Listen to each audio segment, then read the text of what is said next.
Lesson 12, Solving Percent Problems Using Equations. Our first problem says that Jill buys a dress with a discount of 30%. If the original cost of the dress is $50, what is the discounted price? Alrighty, so whenever you have a problem with a percent and a whole number like we have here, you always want to first multiply them. That's always where you're going to go first. So I'm going to do 50 and I'm going to multiply it by 30%.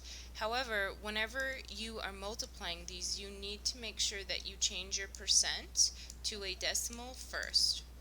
Okay, and if you're not 100% sure how or what 30% is as a decimal, all that you'd need to type into your calculator is your percent, which is 30 over 100, and that will give you your percent as a decimal, which would be 0.3.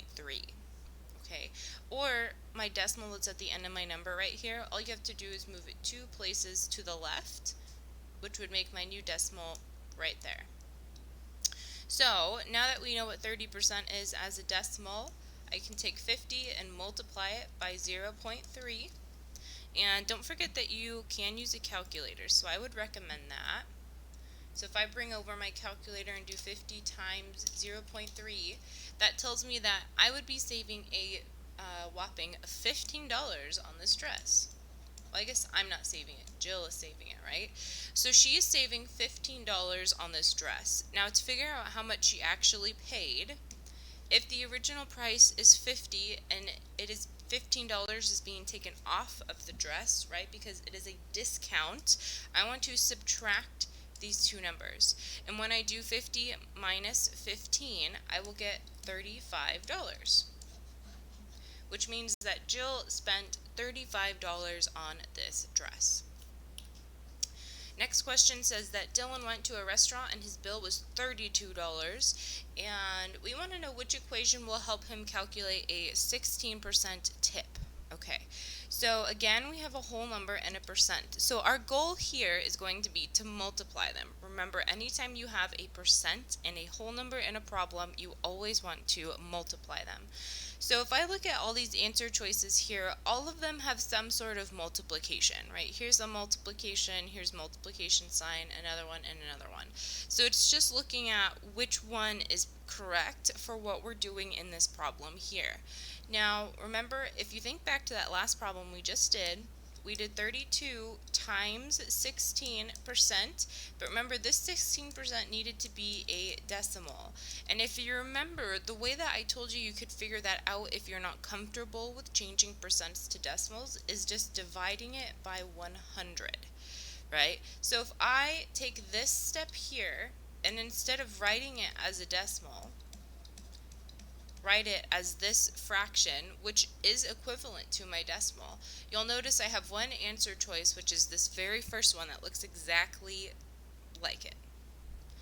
Now, also keep in mind that your whole numbers, like that 32 we have here, we never want to do anything weird with it, meaning we don't want to change the value of it.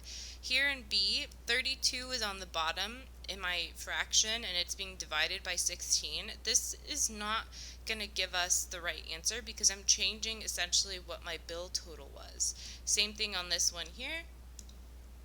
And same thing on this very bottom one here. So your whole number should always stay by itself. Okay, nothing funky should happen with it. Alright, now let's talk about this formula for simple interest. I like to think of it as IPERT, right? Because it's I equals PRT, IPERT. So let's go over what each of these variables means. So I is the amount of interest in dollars. Okay, so this is the amount of interest that is earned in dollars. P is your principal, and your principal is the original amount of money you put into your account, or the original amount of money that you pay for your car. Okay, so your principal is always going to be the original amount of money. R is your interest rate, so that's going to be your percent, but remember, anytime we're dealing with percents, we always want to change it to a decimal. Okay, so that's the biggest thing that I see most mistakes on is everyone will set up the question correctly, but they'll forget to change their percent to a decimal. You have to remember to change your percent to a decimal. And last is T, which is the amount of time. And one thing I want to touch on is T is always going to be in years. Okay, so T is always going to be in years, meaning if you have a problem that says something like, I deposit this much money for 6 months, you need to change that 6 months into years.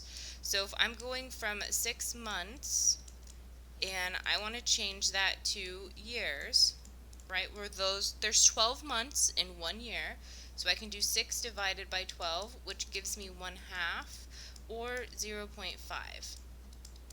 Okay, so whenever you have months, make sure that you always change it to years. Alright, let's see. So first problem. Natalie opens a new savings account and makes an initial deposit of $400. If the account earns 2% annual interest, how much interest will she earn in 3 years? Alright, so let's write our IPERT. Right? I like IPERT because it helps me remember the order of my numbers, right? IPERT. So let's see, this $400 is my initial deposit, all right? So 400 is going to be my principal because that's the original amount of money I am depositing. So 400 is my principal. My rate here, my R, is 2%, but don't forget to change that to a decimal. So you can do 2 divided by 100 in your calculator, or if you know it is 0.02, that also works. And T is time in years, and I have 3 years. So my time is in years, so T is just going to be 3. So now let's substitute all of these numbers that we have here, this 400, 0.02, and this 3, into my equation. So I'm going to have I is equal to 400 times 0.02 times 3. And when I multiply all 3 of these numbers together, that is going to give me I, which is how much interest she will earn. So let's bring back our calculator and type all this in. So I have 400 times 0.02 times 3, which tells me that Natalie is going to earn $24. So I is equal to 24, which means after her leaving her money in her account for 3 years, she will gain an extra $24. Alright, so let's try another one. Alright, now notice that these two problems are almost identical. Natalie's still opening a new savings account and she's still depositing $400. Her interest rate is still 2%, and now she's leaving her money in her account for less time. Okay, now she's leaving money in her account for 9 months. So when I have my IPERT here, my P is still 400. My rate is still 0.02 because it's 2%. However, now my T, I need to figure out what 9 months is in terms of years. So remember, there are 12 months in 1 year, so all I need to do is take 9 and divide it by 12. Okay, now if I do 9 divided by 12, I can simplify this to 3 over 4, and I can simplify this to 0.75. And if you're not sure what that simplifies to, you can absolutely leave it as 9 over 12. That won't change anything. But remember, you can also type it into Desmos here, and it will tell you what it is as a decimal, or if you prefer the fraction, you can convert it to a fraction and you will still get 3/4. Alright, so now our next step is going to be plugging all of these into our IPERT. So I'm going to have I is equal to 400 times 0.02 times 0.75. And let's plug all of that into our calculator and see how much money Natalie will earn if she leaves her money in her account for only 9 months this time. So 400 times 0.02 times 0.75. So now it looks like Natalie is actually only going to earn $6. So she's going to earn $6 for leaving her money in her account for that long. All right, Brian takes out a 5-year car loan for $10,000 with an annual interest rate of 4.5%. Which expression represents the total amount he will pay for the car at the end of the loan?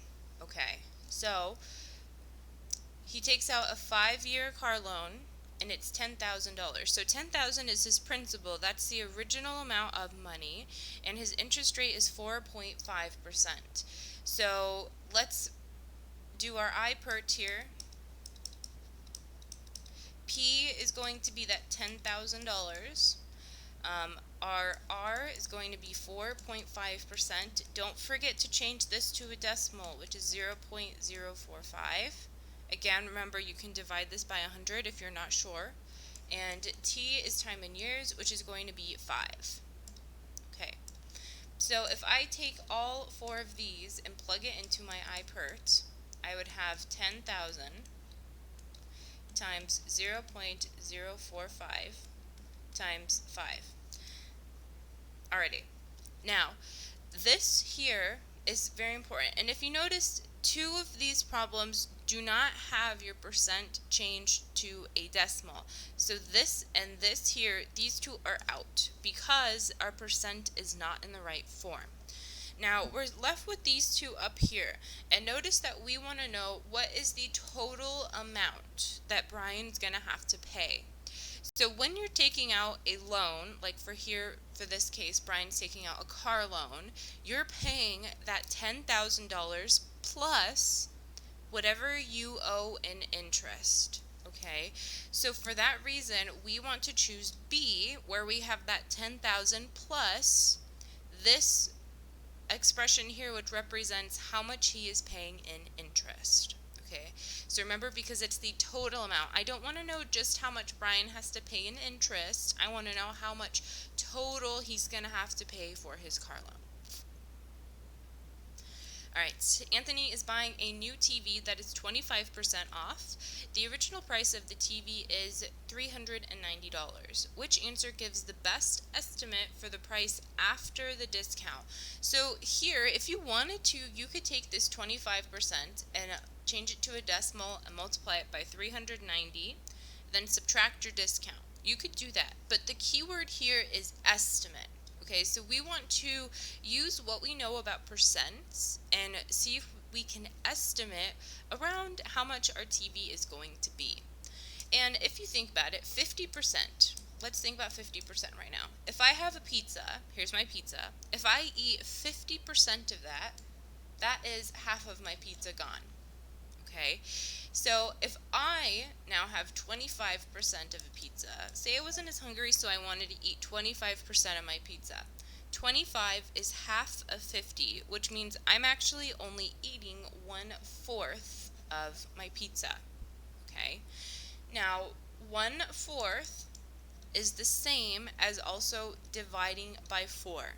Okay, so 25%, if something is 25% off, what you can do is take your original price and divide it by 4. Okay, now one way to make that a little bit easier here, because if we look at the number that we're given, this 390, that's not a very nice number to divide by 4. However, it is very close to $400, right? And $400 divides by 4 pretty easy, right? 400 divided by 4 is $100. So if I were to take this $400 TV and subtract it from my discount, which is 100, I would get $300. And again, it's an estimate, right? So this might not be the exact price, but it's going to be pretty close to it. So anytime you see 25% off, remember that that is 1/4, which means you can take whatever your original price is and divide it by 4. Alright, Mark estimates that 48% of 1,220 is about 600. Which statement describes why this is a reasonable estimate? Alright, 48%. This is super close to what whole number?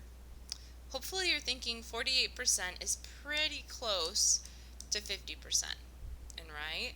50% is half, and if I look at this 1,220, this is super close to just a square 1200, right? That makes it a little bit easier to deal with. And if I were to take this 1200 and divide it by 2, because 50% is half, which is the same as dividing by 2, I would get 600. So his reasoning is reasonable because the answer should be exactly half of 1200, which is what we did here, right? This 48 is so close to 50, we can estimate it that it is around a 50% off, or 50% of. And so if we take that 1200 to 20 and make it a little bit easier to work with this 1200 right here, we can just divide it by 2. Alrighty. So that is all that I have. If you have any other questions, please let me know. Other than that, have a wonderful rest of your day.